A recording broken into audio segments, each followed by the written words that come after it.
बिहार चुनाव के पहले चरण का शोर अब थम चुका है, लेकिन सवालों का नया तूफान खड़ा हो गया है। क्या ओवैसी सच में बीजेपी की टीम बी की तरह खेल रहे हैं? क्यों एआईएमआईएम ने एनडीए को छोड़ सीधा निशाना साधा तेजस्वी यादव और आरजेडी पर? और आखिर क्यों ओवैसी ने तेजस्वी को कहा मोदी का छोटा भाई? आज हम सिर्फ बयान नहीं, इन बयानों के पीछे के इशारों, इरादों और उनके राजनीतिक असर की तह तक पहुंचेंगे। बिहार विधानसभा चुनावों के पहले चरण के मतदान से पहले चुनाव प्रचार का शोर आज थम गया है, लेकिन शुरुआती दौर में ठंडा नजर आ रहा चुनावी प्रचार अपने अंतिम चरण में प्रचंड गर्माहट के साथ खत्म हुआ है। नेताओं की जुआ कड़वी होती गई और सियासी आरोप प्रत्यारोप समय के साथ निजी हमले में तब्दील होने लगे। एआईएमआईएम प्रमुख ओवैसी चुनाव प्रचार के अंतिम दिनों में सीमांचल की सीटों पर जनसभाओं में काफी हमलावर अंदाज में नजर आए, लेकिन इस बार वह एनडीए से इतर सिर्फ राजद और तेजस्वी यादव पर ही सियासी और व्यक्तिगत हमले करते नजर आए। ओवैसी और उनके नेताओं ने जिस तरह से राजद और तेजस्वी पर हमले किए हैं, उसके बाद सियासी गलियारों में बातें फिर से उठ रही हैं कि आखिर ओवैसी को ऐसे ही भाजपा की बी पार्टी नहीं कहा जाता। उनके अंतिम समय में कुछ बोल भाजपा के लिए फायदेमंद साबित हो रहे। नमस्कार, आप देख रहे हैं वाईबीएन बिहार झारखंड और मैं हूं दीपक गौड़। आज मुद्दा गर्म है में हम बात करेंगे पहले चरण के चुनाव प्रचार के खत्म होने से पहले सियासतदानों की जहर बन चुकी जुबान को लेकर। हम आज के इस वीडियो में बताएंगे कि आखिर ओवैसी ने क्यों कहा कि महागठबंधन का सीएम चेहरा बने तेजस्वी अब मोदी के छोटे भाई जैसे हो गए हैं। आखिर क्यों तेजस्वी ने भी एआईएमआईएम प्रमुख ओवैसी को चरमपंथी कह डाला? आखिर सियासी समीकरणों को देखें तो कैसे ओवैसी के यह बयान राजद को नुकसान और एनडीए को लाभ पहुंचाते हुए दिख रहे हैं। आपको अपने इस वीडियो में बताएंगे कि आखिर कैसे ओवैसी के बयान भाजपा या बोले तो एनडीए को फायदा पहुंचा रहे हैं। तो चलिए अपने वीडियो की शुरुआत करते हैं ओवैसी के बयानों से, लेकिन हम आगे बढ़ें इससे पहले अगर अभी तक आपने हमारे चैनल को सब्सक्राइब नहीं किया है तो अभी कर लें और बेल आइकन का बटन दबाना ना भूलें। असल में सीमांचल में अपनी पार्टी के उम्मीदवारों के चुनाव प्रचार के लिए पहुंचे ओवैसी ने हाल में अपने एक बयान में कहा, तेजस्वी यादव कहता है कि ओवैसी और उसकी पार्टी चरमपंथी है। तेजस्वी की नजर में और महागठबंधन की नजर में जो नमाजी है वो चरमपंथी है, जो रोजे रखता है वह चरमपंथी है, जिसके चेहरे पर दाढ़ी है वह चरमपंथी है, जिसके सिर पर टोपी है वह चरमपंथी है, जिसके चेहरे और शरीर पर बुर्का है वो चरमपंथी है। तो राजद और तेजस्वी के लिए कौन चरमपंथी नहीं है जो उनके बाप लालू के आगे झुकता है? यह तेजस्वी अगर कह रहा है तो सोचें, यह तेजस्वी मोदी का छोटा भाई बनकर अपनी नफरत का इजहार कर रहा है। यह सत्ता पाने के लिए और गुरूर में डूबा शख्स जो किसी नमाजी को चरमपंथी कहता है। लेकिन तेजस्वी, तुझे जो गाली देना है वो दे ले, लेकिन बता दूं कि मैं संसद में बेस्ट सांसद का अवार्ड पाने वाला सांसद हूं, और ये तेजस्वी मुझे चरमपंथी कहता है। तेरे कहने से कुछ नहीं होगा, मैं सीमांचल में जाऊंगा और कोई रोक नहीं सकता। तेजस्वी यादव ने आज मीडिया को इंटरव्यू देते हुए कहा कि असदुद्दीन ओवैसी से मीडिया के लोगों ने पूछा, एक मोहतरमा ने पूछा कि आप ओवैसी से क्यों इत्तेहाद नहीं किए, तो तेजस्वी ने कहा कि ओवैसी, क्या कहा उसने, ओवैसी एक्सट्रीमिस्ट है, चरमपंथी है, इंतहा पसंद है, दहशतगर्द है।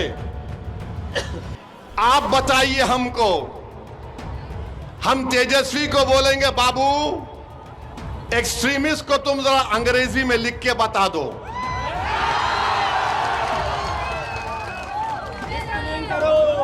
हमको एक्सट्रीमिस्ट बोलता है, नहीं सुन लिए, हमको एक्सट्रीमिस्ट क्यों बोलता है? इसलिए बोलता है कि मेरे चेहरे पे दाढ़ी है, सर पे टोपी है, मैं नमाजी हूं, मैं अल्लाह की इबादत करने वाला हूं। मैं किसी के आगे सर नहीं झुकाता सिवाय जमीन व आसमान के खालिक के। मैं किसी को मानता नहीं सिवाय अपने रब के।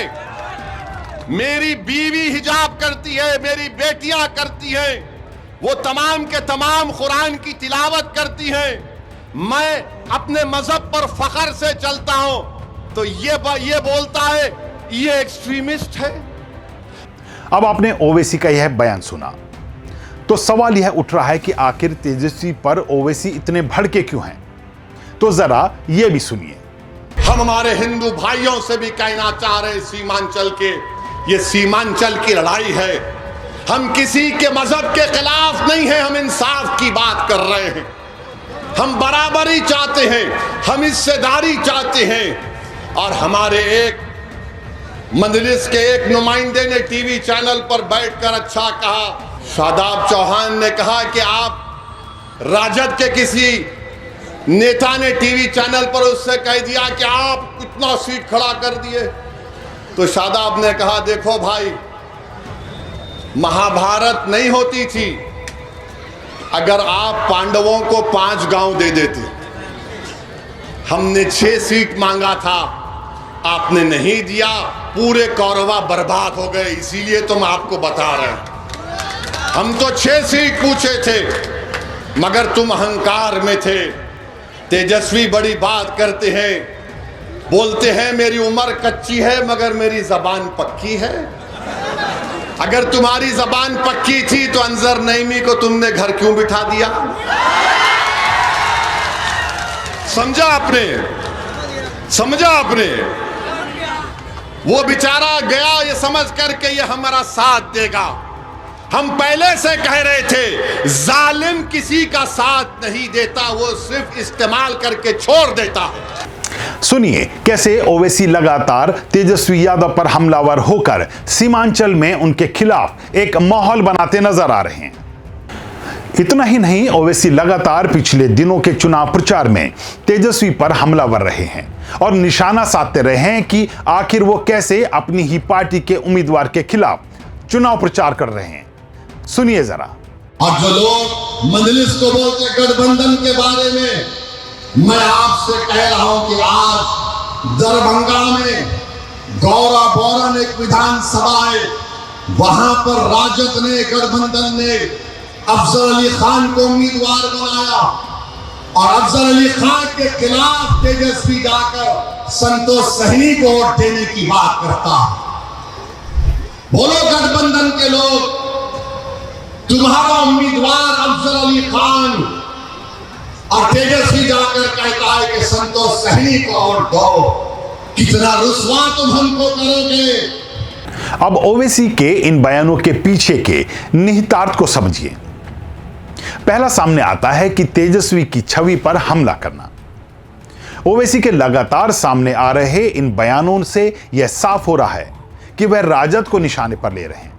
उनका लक्ष्य सीमांचल की 24 सीटों पर है, जहां राजद का एमवाई फैक्टर के तहत काफी दबदबा है। ओवैसी जहां तेजस्वी की छवि पर हमला करते नजर आ रहे हैं, वहीं ध्रुवीकरण की रणनीति के तहत वह मुस्लिमों को संदेश देते नजर आ रहे हैं कि तेजस्वी तुम्हारे नहीं, मोदी जैसे हैं। अब इसका असर यह होगा कि राजद के सबसे मजबूत एमवाई समीकरण को चोट पहुंचेगी और मुस्लिम वोटर जो भाजपा के चलते राजद को वोट देता नजर आ रहा था, अब कंफ्यूज होकर या तो ओवैसी का समर्थक बन जाएगा, वह राजद को वोट नहीं करेगा, बल्कि ओवैसी या किसी दूसरी पार्टी के किसी दूसरे उम्मीदवार को वोट दे सकता है।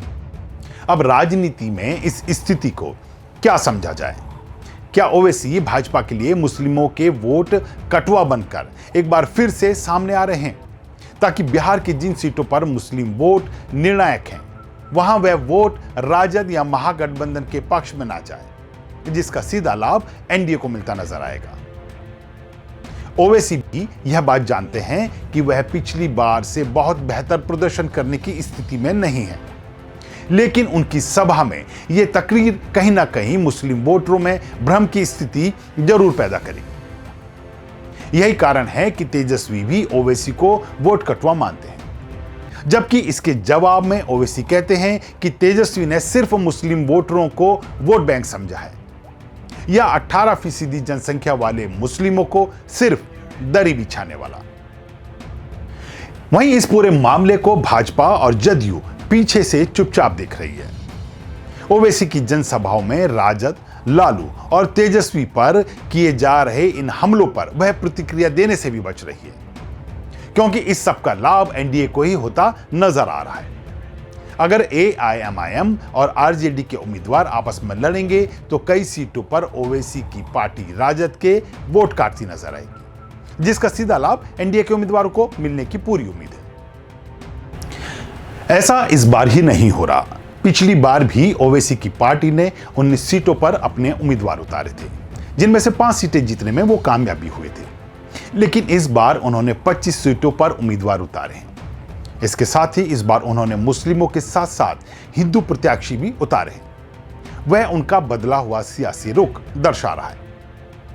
पूर्व सांसद सीताराम सिंह के बेटे राणा रणजीत सिंह को ढाका सीट से टिकट दिया है, तो मनोज कुमार दास को सिकंदरा सीट से उम्मीदवार बनाया गया है। राणा रणजीत सिंह राजपूत समुदाय से हैं, तो मनोज कुमार दलित समाज से। इन दोनों सीटों पर पिछली बार ओवैसी ने अपने उम्मीदवार नहीं उतारे थे, बल्कि उनके तीसरे मोर्चे के सहयोगी उपेंद्र कुशवाहा की पार्टी से इन सीटों पर उम्मीदवार उतारे गए थे। इन सीटों में ढाका पर भाजपा की जीत दर्ज हुई थी, तो सिकंदरा सीट पर एनडीए की सहयोगी यानी मांझी की पार्टी ने जीत दर्ज की थी। अब अंदर खाने से खबर है कि कुछ तो ऐसा हुआ है कि इस बार ओवैसी सीमांचल से बाहर निकले हैं, बल्कि हिंदू उम्मीदवारों को भी अपनी पार्टी से टिकट दिए हैं। इस बार उन्होंने उत्तरी और दक्षिणी बिहार में भी अपने उम्मीदवार उतारे हैं। बता दें कि बिहार की राजनीति कभी भी पूरी तरह साफ या सीधी नहीं रहती है। यहां के चुनावी मैदान में कई तरह के आरोप प्रत्यारोप चलते रहते हैं।